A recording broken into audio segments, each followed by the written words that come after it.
Bon, ici, il faut résoudre des inéquations. Dans ce cas ici, c'est une inéquation d'une rationnelle.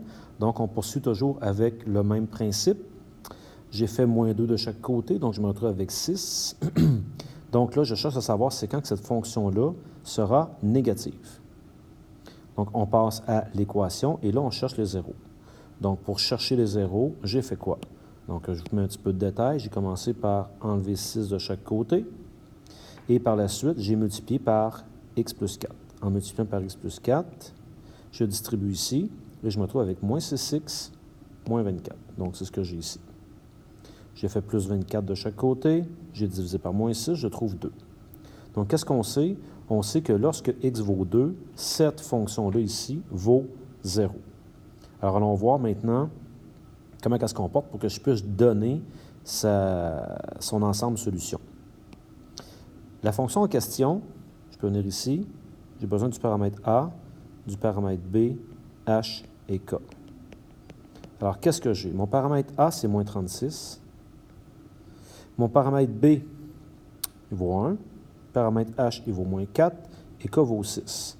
Donc, je vous rappelle que H et K étaient mes asymptotes. Donc, j'ai une asymptote à moins 4. J'ai une asymptote à 6. Et du fait que le A est négatif, on sait qu'avec une rationnelle, ça fait une fonction qui est croissante. Donc, croissante, ça veut dire que ma fonction a fait ça ici comme ça. Et elle fait ça ici comme ça. Et on a trouvé quoi? Nous, on a trouvé que... Oh, pardon, on va se corriger un petit peu. Vous allez comprendre pourquoi. Je vous dirais qu'elle fait peut-être quelque chose plus comme ça ici. Parce que j'ai trouvé que lorsque x vaut 2, la fonction vaut 0. Donc, c'est important que je vienne passer à 2, 0 ici. Donc, la fonction ici, elle passe par le point 2, 0. Je vais prendre mon marqueur maintenant. Je vais aller assurer ce que je voulais avoir.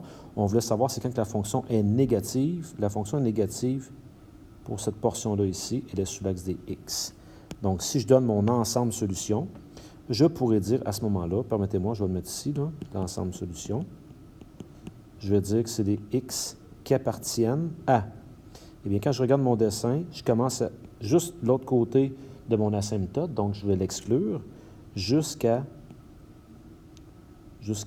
2. Et à 2, est-ce que je peux l'inclure? Bien sûr, parce que 2, quand je regarde ici, c'était plus petit ou égal. Très bien, si vous avez bien compris, je vais en faire une deuxième.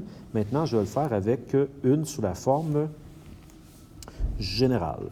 Donc, on a ici la fonction plus petite ou égale à 5.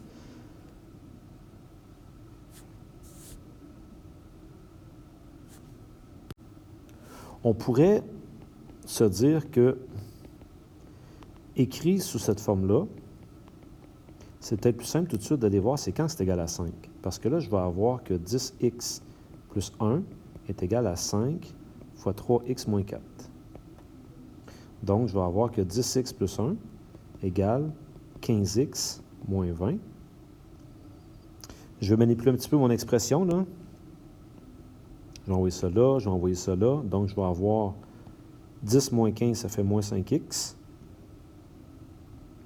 Et en faisant moins 1, ça fait moins 21.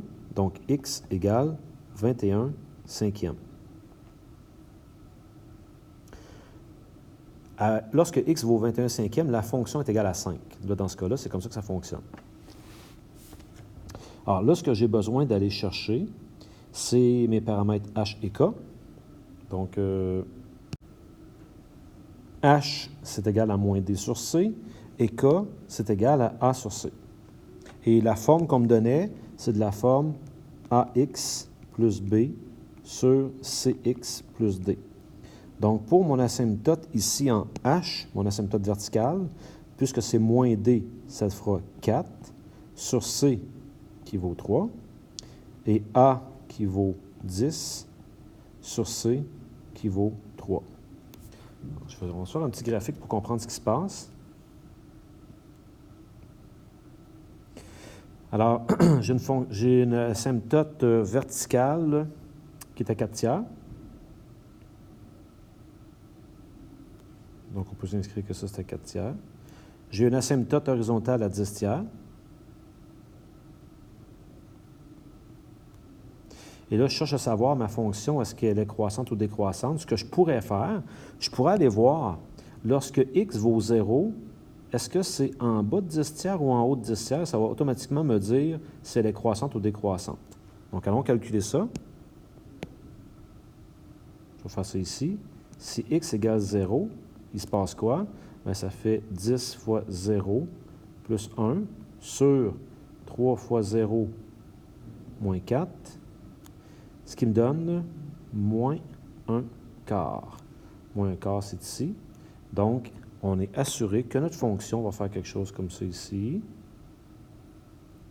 Et donc, comme ça ici. Et on a trouvé quoi?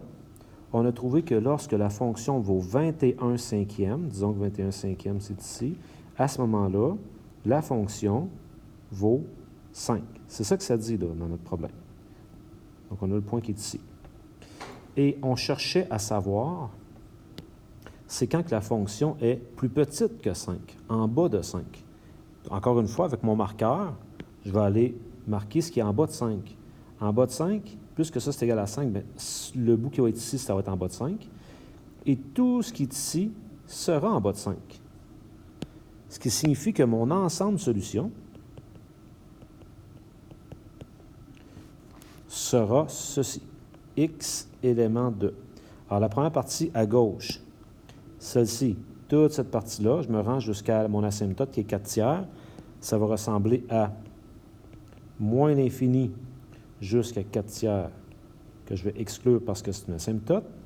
Et on va recommencer à 21 cinquièmes que je vais exclure jusqu'à plus l'infini. Et j'ai exclu ici 21 cinquièmes pour la simple et bonne raison que si je m'en viens ici, je me rends compte que c'était ce qui était strictement plus petit. Donc, ce n'était pas inclus.